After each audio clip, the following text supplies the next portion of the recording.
My hand is healing up really nice. I actually don't even need this on there right now, but I'm just doing that as a protection thimble.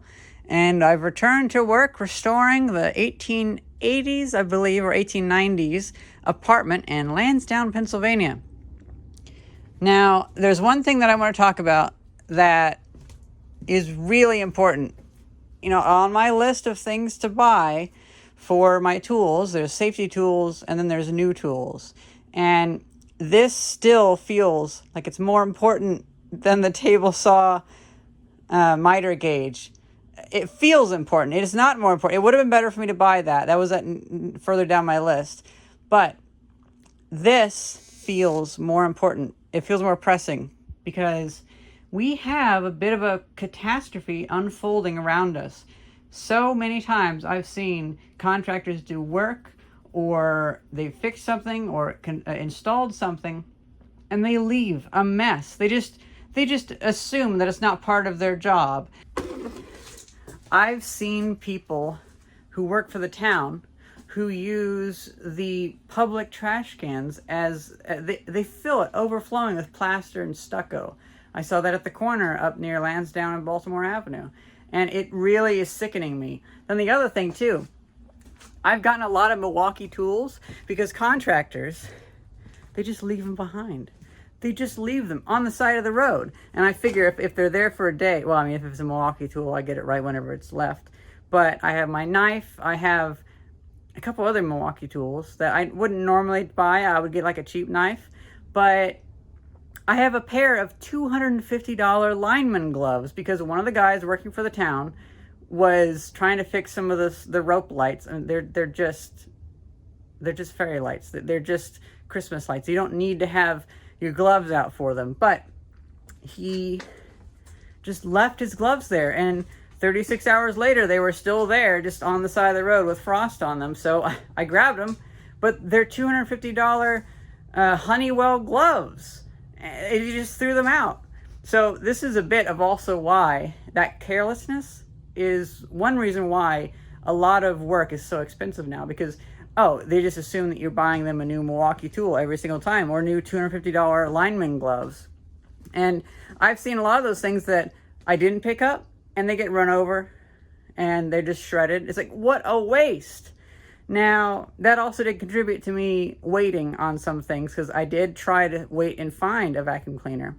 And it really did bother me that for my own jobs, I would have to go find a broom or something like that. But I always wanted to clean it up, because that's the thing. You need to start cleaning up your work after your work. You need to make it look nice.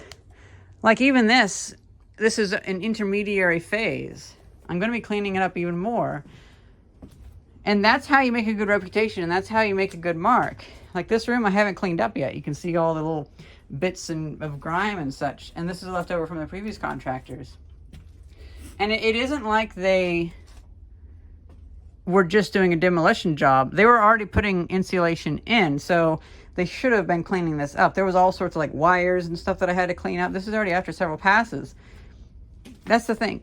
Your job is to clean up. You need to do it. And it just bothers me so much that workers don't do the whole thing.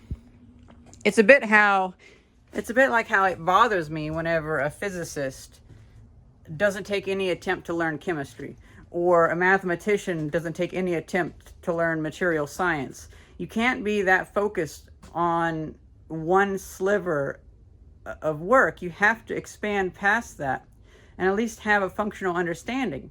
You might be a specialist in woodworking, but you also need to be fairly good at cleaning up your own mess.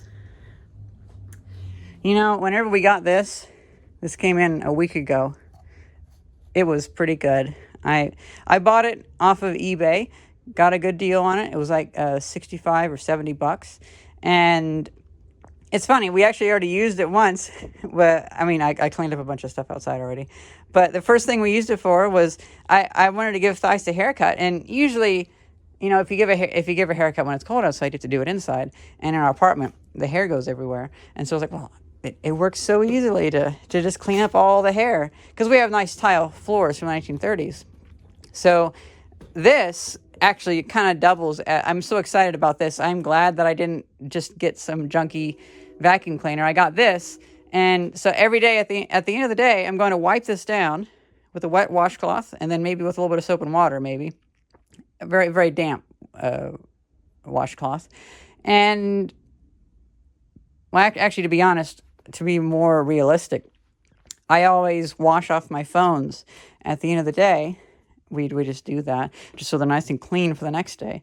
And I'll use that same wet wipe on this. But this will be coming back home, and I'm not only going to be using this to clean, I'm also going to be cleaning this every single time I use it, because you just need to do that. And the people that say, well, their job isn't to do that, their job is framing, or their job is putting insulation in. Well, if you just make that your job, then that's all you're good for. And that's when you get replaced by somebody like me that can do all this stuff fairly well. Because somebody like me that can do all this stuff fairly well is way more likable than a person that just does one thing, then everything else falls on the owner or the owner's friend who happens to know all this stuff. And then we have the other thing too, where I feel like it's a degradation of their personal standards, because like there's even things here where I'm going to have to take a lot of this insulation down, and because they just left a bunch of junk above the insulation. And it's like, well, no, we have to remove that. And then like this ducting should have gone over the insulation, because there's like a 3-foot cavity up there. The cavity up there is wedge shaped. And right around here, so it should have gone up. But they didn't. They just, they forgot about that. And they charged anyway. So not only do they not clean up after themselves, they don't do a very good job of what they do. So it makes me wonder, what are you actually paying for if the person doesn't clean up after themselves? And if you don't have a vacuum cleaner as part of your toolkit, even a broom, I have like 3 brooms. They're broken, but they still work. Then what are you doing? What are you doing?